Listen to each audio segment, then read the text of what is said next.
a cambiar el nombre. Por ahora sigue siendo de autoría total de Elianet. Acá yo lo borré, fue aquí. Ya para el cuatrimestre que viene, que va a ser presencial, ahí sí yo la adapto a mi estilo. Que generalmente un poquito más resumido, menos slides. Entonces, para hoy sería hablar del neumococo. El neumococo es una bacteria que ya ustedes se supone que vieron en micro, por lo menos. Dame un segundo que estoy entrando en el celular también.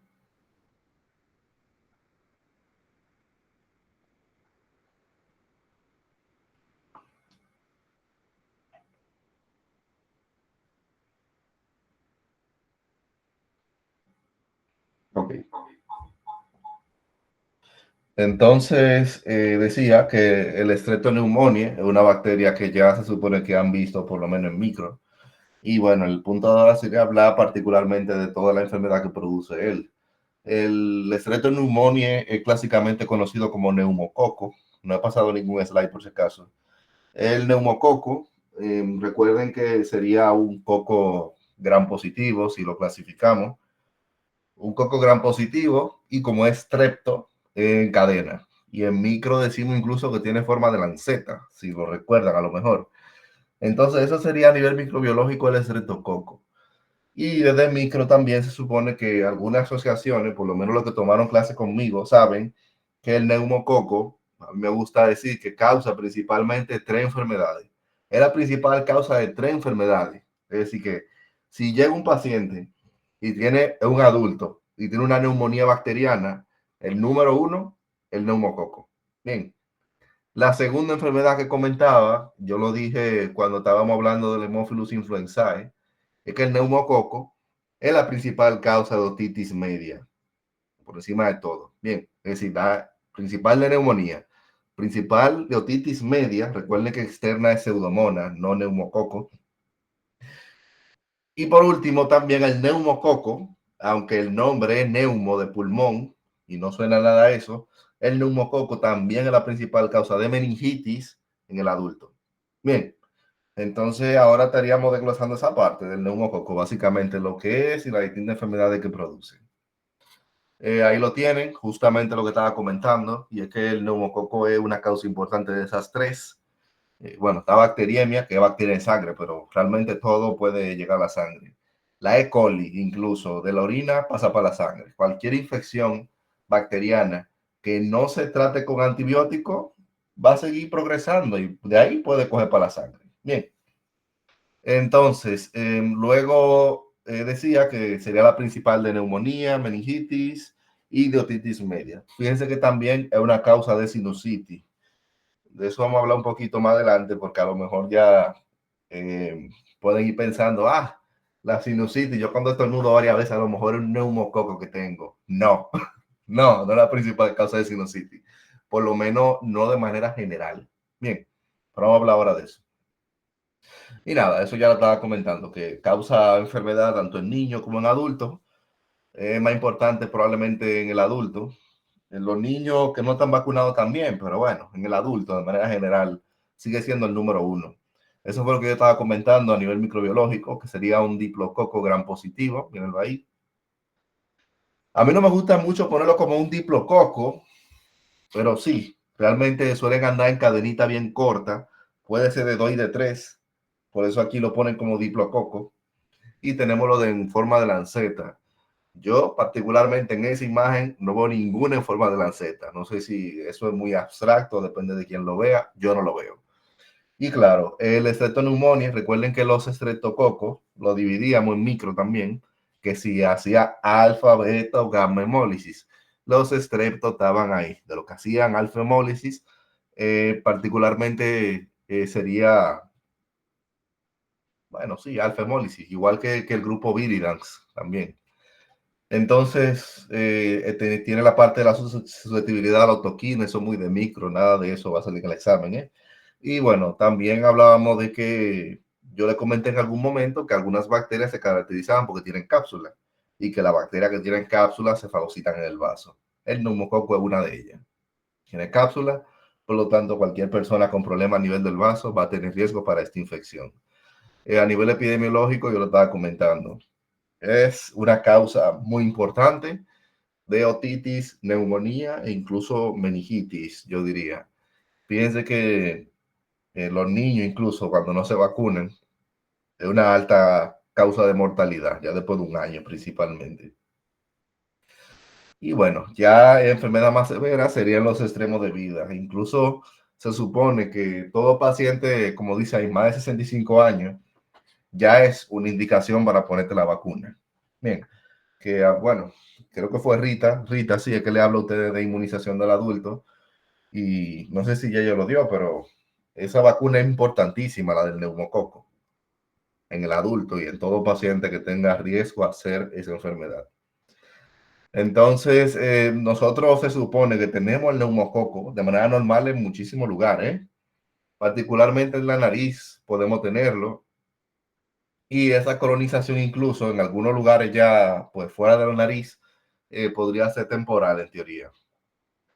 Entonces ahí ven los factores de riesgo por lo cual alguien podría tener más permanente la colonización por el neumococo, pero básicamente sería vivir con alguien cerca que tenga ese neumococo, tener problemas a nivel del pulmón, ahí pone exposición a humo, pero no solamente exposición a humo, sino que también cualquier enfermedad estructural a nivel del pulmón te puede predisponer a tener una colonización. Bien. Y bueno, el uso de antibiótico previo también puede favorecer si el antibiótico que se utilizó no tiene cobertura contra el neumococo. Es decir, eso pasa mucho con muchas bacterias. Es decir, si yo utilizo un antibiótico que no actúa contra el estafilococo, pero actúa contra muchas otras bacterias, resulta que el estafilococo, si está solo o si tiene menos bacterias al lado, crece más. Y por eso a lo mejor podríamos decir que una persona podría estar más colonizada por utilizar antibióticos anteriormente.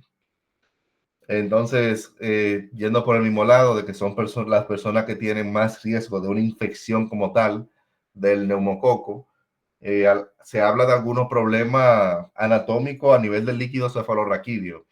Siempre se habla de que pacientes que tengan una fístula nasal al líquido, es decir, si el paciente está botando líquido cefalorraquídeo por la nariz, porque tiene una fístula, eso habla de que tiene un riesgo elevadísimo de tener una infección por neumococo. Bien, porque estoy diciéndole a ustedes que tú estás colonizado del neumococo en la nariz.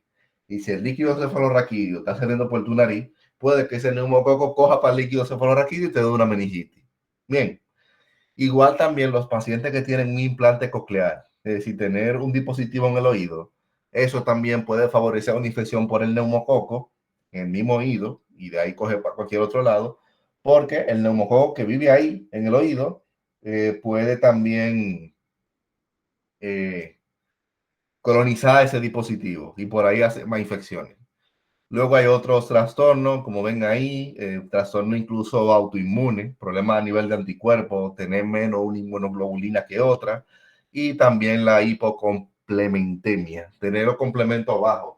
Ustedes que estaban en lupus ahora mismo, lupus es una enfermedad, por dar un ejemplo, que da característicamente, cuando hay actividad de lupus, los complementos bajan. Recuerden que los complementos, ustedes que saben mucho de inmuno, yo sé que sí, el sistema de complemento, que es toda una cascada de todo, es un desastre el complemento, eh, que el complemento, el punto de él, de ir activando todas esas enzimas una por otra y hacer ese complejo de ataque, es al final para hacerle hoyo a la bacteria. Y particularmente se ha visto que cuando hay poca proteína en el complemento, también tenemos riesgo por una infección de esta como el neumococo. Bien, y bueno, ahí ven otros factores de riesgo que a lo mejor no son tan relevantes, pero sí me gusta resaltar por lo menos eso, lo de el liqueo del líquido cefalorraquídeo, la fístula, el implante coclear, y bueno, ya son cualquier trastorno estructural en el pulmón y también problemas congénitos, como podría ser tener poca inmunoglobulina o tener niveles bajos también del complemento. Entonces, esto va por el mismo lado que estaba comentando, y es que el neumococo puede invadir todos estos lugares, el oído medio, los senos paranasales, tráquea, bronquio, pulmón. Me gustaría hacer un paréntesis ahí en la parte de senos paranasales. Cuando alguien tiene sinusitis, que es realmente una clínica relativamente obvia, es muy fácil diagnosticar una sinusitis. Es decir, es un paciente que tiene lagrimeo, que está probablemente con rinitis también, y va a tener probablemente toda la nariz roja. Si tú le topas los senos paranasales a nivel etmoidal, le va a doler. Bien, todo el que estornuda mucho toda su vida tiene sinusitis. Una sinusitis que generalmente es estacionaria, que depende del clima. Esa sinusitis muchas veces es incluso alérgica, que no tiene nada que ver con infecciones. Pero también resulta que hay infecciones que sí pueden hacer sinusitis. Ahí entran los virus. Principalmente las sinusitis son virales. Bien, y ya cuando ven un paciente que tiene una sinusitis, que el moco se le pone muy espeso, que cambia de color y que tiene más de 10 días con esa sinusitis, entonces ahí sí puede entrar el neumococo como uno de los principales agentes. Incluso podríamos decir que el principal agente que causa sinusitis bacteriana sería el neumococo.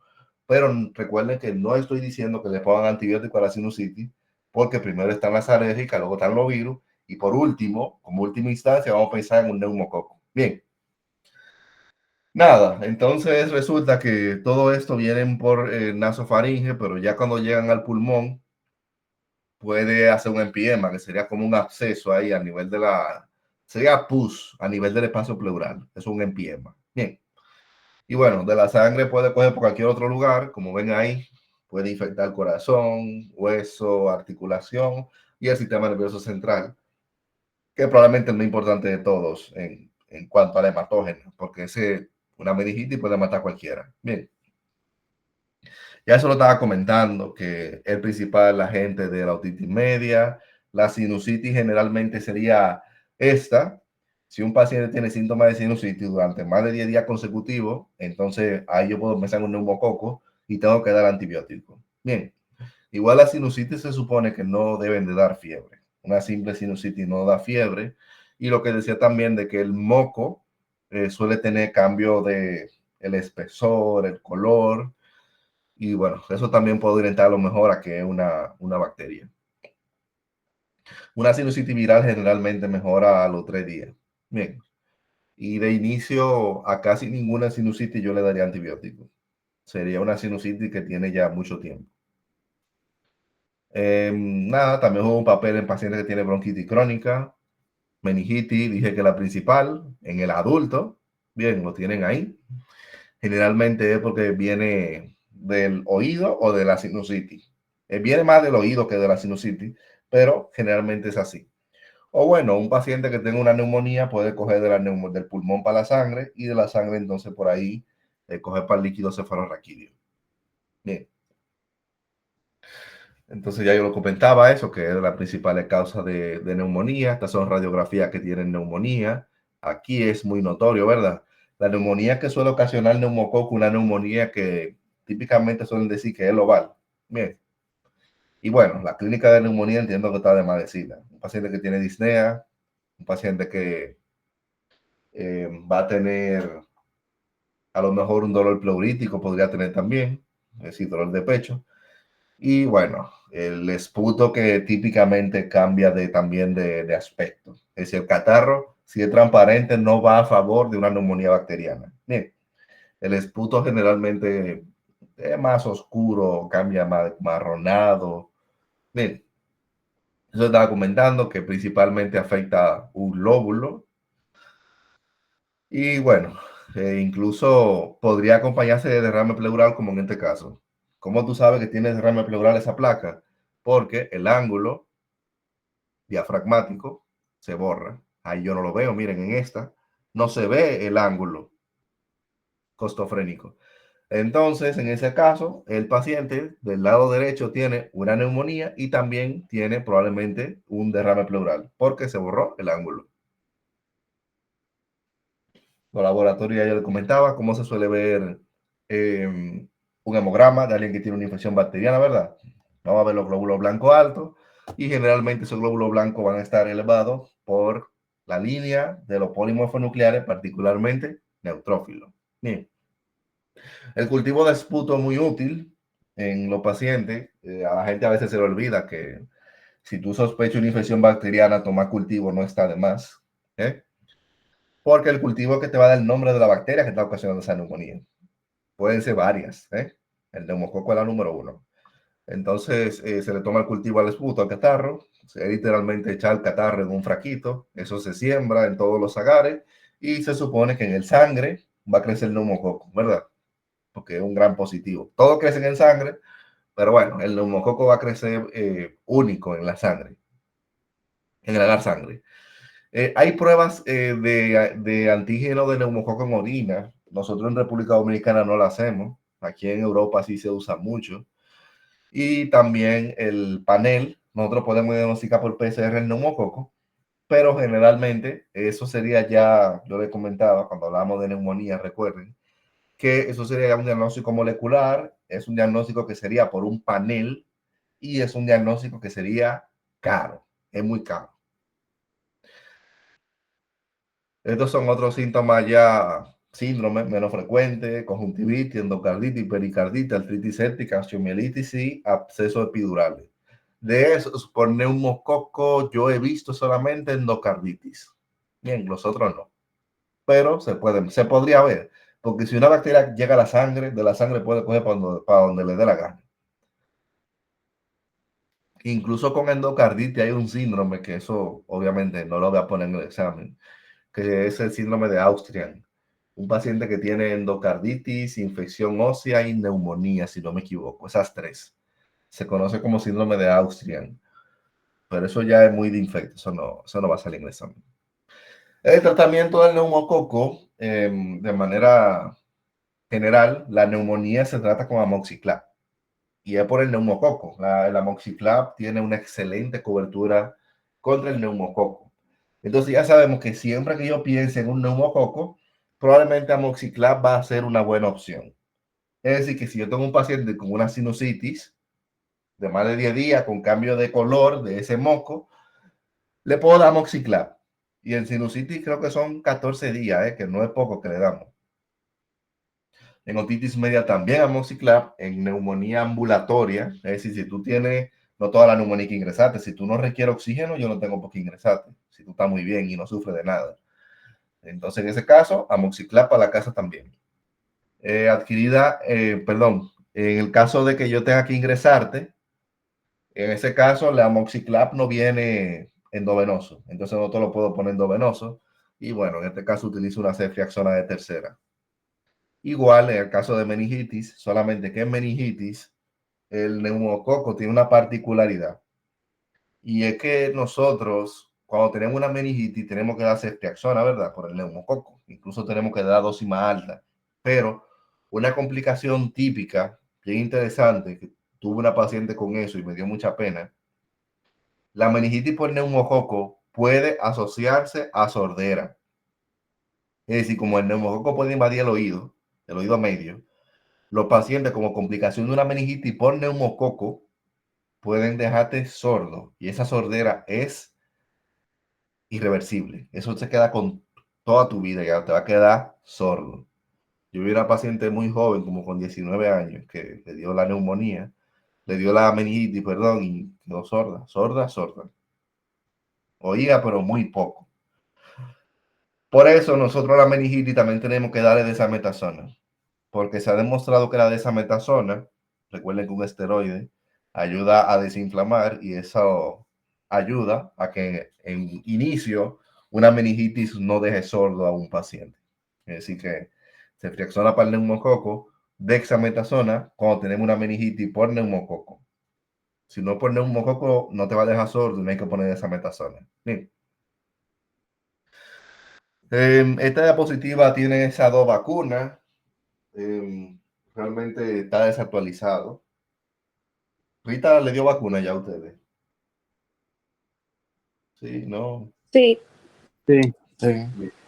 Entonces Rita seguro que le comentó a ustedes que ya ese esquema de 13 y 23 del neumococo es un esquema viejo. En el país todavía la tenemos, las dos, la 3 y la 23, pero ya este año llegó la 20 y la 15. Y bueno, ya ahí le dejo más, se supone que lo de Rita tiene más base que yo en ese contexto.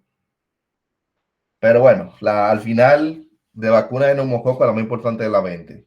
La 20 es la mejor, la 20 el final, la 20 es una sola dosis y te olvida de eso, no hay que ponerte más nada. Miren cómo era antes, antes había que ponerte la 13, principalmente se pone la 13 primero, si tú estás inmunocomprometido, y luego 8 semanas después te pongo la 23, así que se usaba antes. Bien, y esta la 23, la que se ponía en pacientes ya por inmunosenescencia, pacientes adultos, solamente la 23, no había que acompañarlo de la 13.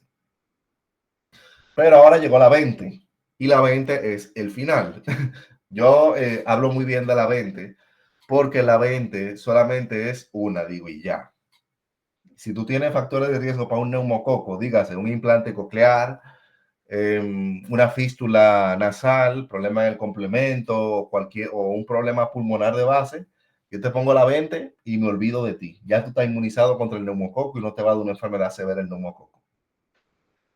Eso en pacientes independientemente de la edad.